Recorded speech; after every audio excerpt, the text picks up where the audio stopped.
Nobody does canals like Britain. 2,000 miles of quiet waterways threading through fields and factories and the backs of terraced houses. Narrowboats painted in reds and greens. Lock gates swinging open on a Sunday morning. Towpath walks with the dog, and postcard stuff.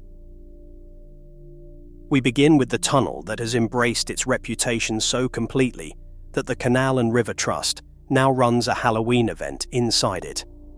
Hare Castle Tunnel on the Trent and Mersey Canal in Staffordshire.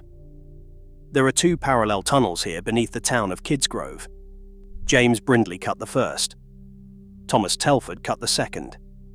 The Brindley bore opened in 1777. The Telford bore followed in 1827. Today, only the Telford Tunnel is navigable. It stretches 1.65 miles through the hillside and takes around 30 minutes to pass through. The tunnel is only wide enough for traffic in one direction at a time, so boats are sent through in groups. The ghost of Hare Castle is known locally as the Kidsgrove Boggart. The most common version of the legend says she is the spirit of a woman murdered by boatmen while travelling to London by canal barge. Her headless figure has been seen at the tunnel entrance and deep inside the bore itself. The sighting of her is thought to predict doom and disaster. Some claim she appeared on the morning of several of North Staffordshire's worst mining disasters. The legend became entangled with a real murder. In 1839, a woman named Christina Collins was travelling by barge from Liverpool to London. She was killed by boatmen who threw her body into the Trent and Mersey Canal. But the murder did not happen at Kidsgrove. It happened at Brindley Bank near Rugeley, miles to the south. The Boggart legend was already well established before Christina died. The murder simply gave an old ghost a new name. The Boggart was here first. Travelling south into Northamptonshire, we find Blisworth Tunnel on the Grand Union Canal. At 2,811 metres, it is one of the longest navigable canal tunnels in Britain. Construction began in 1793. After 3 years of digging by hand, a section collapsed into quicksand, claiming the lives of 14 workers. A new tunnel was eventually completed in 1805, but the original route still runs somewhere beneath the earth alongside it. Boaters passing through Blisworth have reported hearing shrieks and cries reverberating through the darkness. Some have claimed to see a shadowy figure at the edges of their lamplight, only for it to vanish when approached. Up until the 1870s, the only way through this tunnel was by legging. There was no towpath. Early narrowboats had no engines, just a man on a plank and the dark pressing in from every side. 14 men went into the quicksand. The tunnel was rerouted around them. They are still down there. Not far away sits Braunston Tunnel. At 6,125 feet, it is shorter than Blisworth, but it carries its own weight. This too was a legging tunnel. No towpath, no engine, just muscle and darkness. Braunston is known for its foreboding atmosphere. Many boaters speak of hearing the sound of a child crying within its depths. According to local folklore, the spirit is that of a young girl who drowned near the tunnel entrance. She is said to wander the bore, searching for her family. No dramatic details here, just boaters in the dark, hearing a child cry, and every one of them knowing there is no child. Heading into the Black Country, we reach Netherton Tunnel on the Birmingham Canal Navigations in Sandwell, West Midlands. Completed in 1858 to relieve congestion on the nearby Dudley Tunnel. It stretches 3,027 metres beneath the surface. Unlike most canal tunnels, Netherton was built with towpaths on both sides and was originally lit by gas lamps. Those lamps are long gone. Today, the tunnel is unlit, save for the natural light that enters through 8 ventilation shafts spaced along its length. These shafts are the only connection to the world above. At the deepest point, you are 105 metres below the ground. All you can see is a pinprick of light far ahead and the same behind. At least 2 ghosts have been reported here. The first is an old-time policeman said to have been murdered inside the tunnel. The second is a woman in a dirty white dress known locally as the Grey Lady. But the most unsettling reports are not about what people see. They are about what people hear. Walkers in the darkness have reported loud footsteps approaching from behind them. On turning around, the footsteps immediately stop. There is no one there. Wet footprints have been spotted in torchlight leading into the tunnel. If followed, they suddenly disappear deep inside the bore. And then there is the mystery of the missing shaft. 8 shafts can be counted inside the tunnel. Only 7 have been identified above ground. Where is the 8th? Nobody has produced a satisfying answer. Now we travel north to Lancashire. Foulridge. Tunnel on the Leeds and Liverpool Canal, also known as the Mile Tunnel, stretches 1,630 yards beneath the hills near Colne. This tunnel changed its practice after a death. Having no towpath, boats were traditionally legged through. That practice ended in 1886, after a legger drowned inside the bore. The tunnel had killed the very man whose job was to guide others through it. Boaters on narrowboat forums describe being followed through Foulridge by something they cannot explain. One account describes a light appearing behind a boat midway through the tunnel. It seemed to be closing the distance. The crew watched it approach. When they emerged from the tunnel mouth, they looked back. There was nothing behind them. No boat, no light, nothing. A lighter tale from Foulridge. In September 1912, a cow fell into the canal near the southern portal. She then swam the entire length of the tunnel before being helped out and revived with brandy at the hole-in-the-wall pub. The cow survived. The legger did not. The light behind the boat was never explained. We come now to the tunnel that needs no ghost story, because the engineering itself is the horror. Standage Tunnel on the Huddersfield Narrow Canal in West Yorkshire. It is both the longest and the highest canal tunnel in Britain. 5,445 yards long, 636 feet underground at its deepest point, 643 feet above sea level. It took 17 years to dig. The original engineers had estimated 5. 50 men died during construction. 50 lives traded for a hole through the Pennines. Today, most narrowboats cannot navigate Standage under their own power. The tunnel is too long and too poorly ventilated for diesel engines.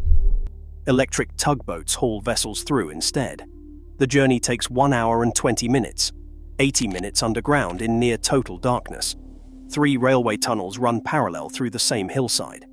Every now and then you hear a train roar past through solid rock. You feel it in your chest. Then silence again.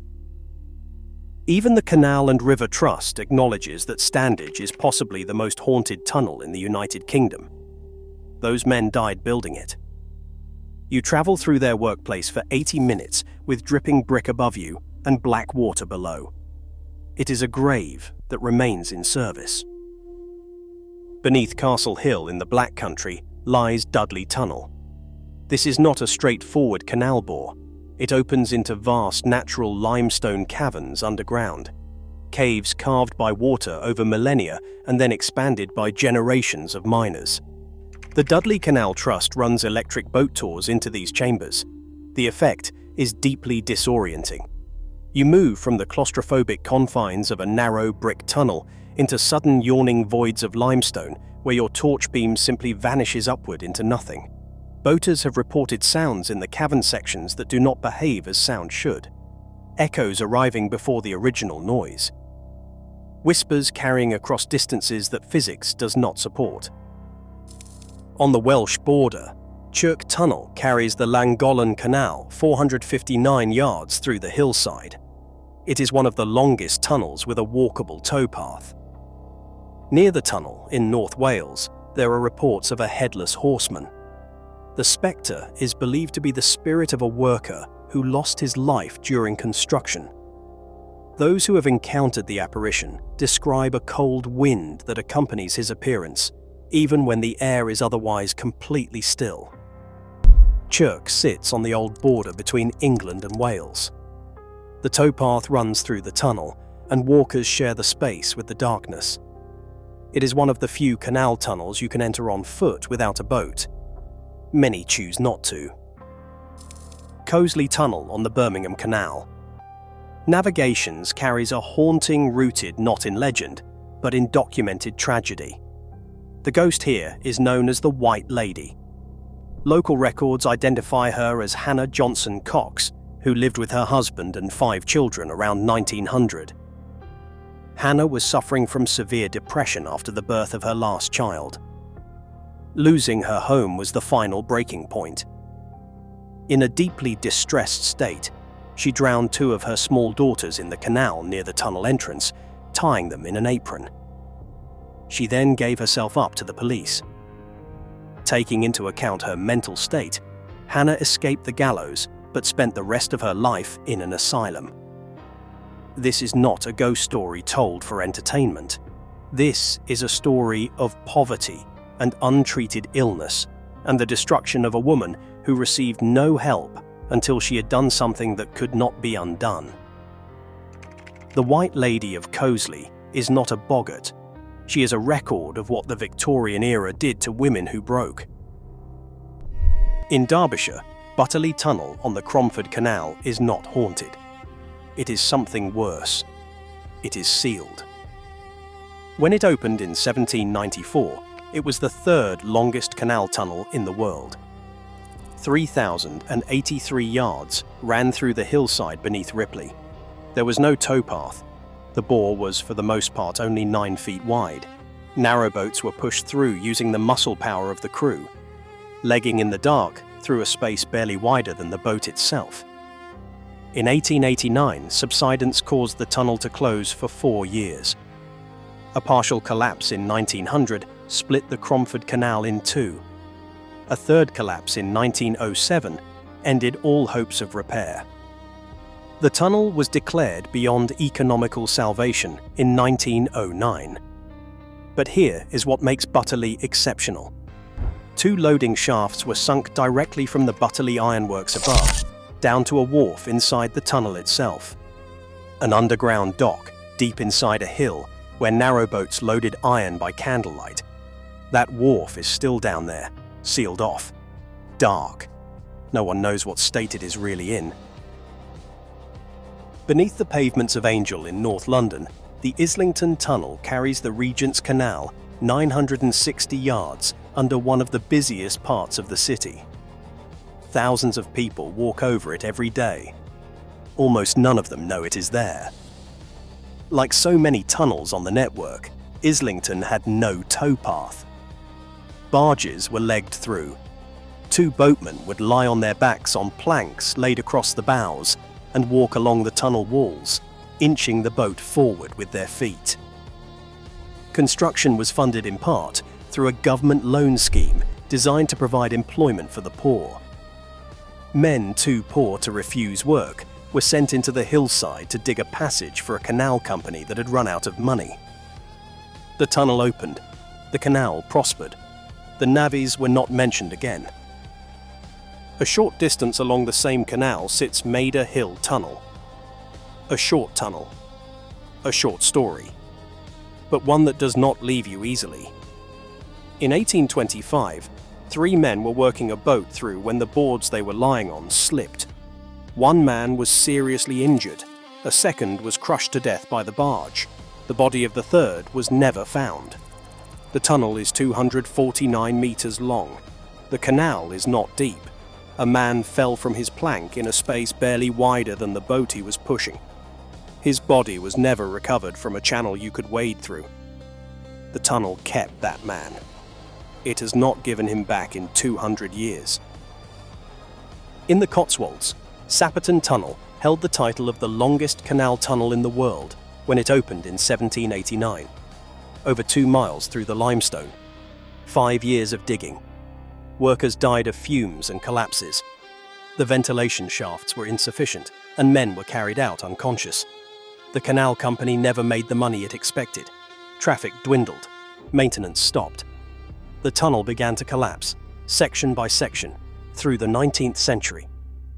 The last boat passed through in 1911.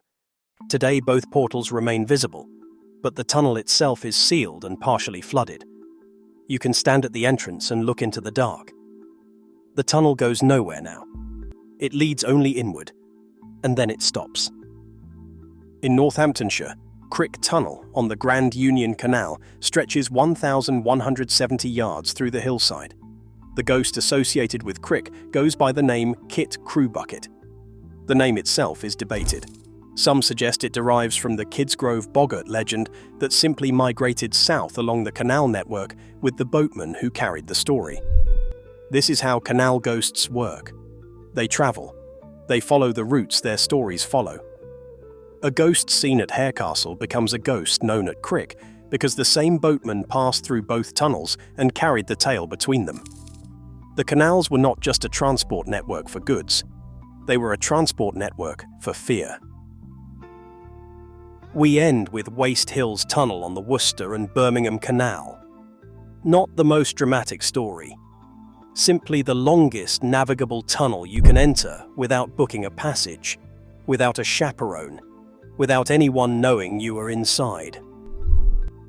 It stretches 1.55 miles through the hills south of Birmingham, designed by Thomas Cartwright and completed in 1796. Unlike Standedge or Harecastle, there is no tunnel keeper monitoring your entry. No convoy accompanies you. No booking is required. You simply enter. For 37 minutes you are underground.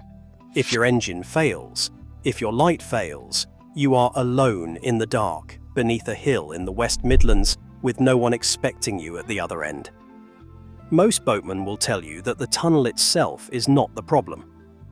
The problem is the 37 minutes of silence in which your mind supplies everything the darkness will not show you. If you have been through any of these tunnels, I want to hear from you. What did you see? What did you hear? And did you ever go back alone?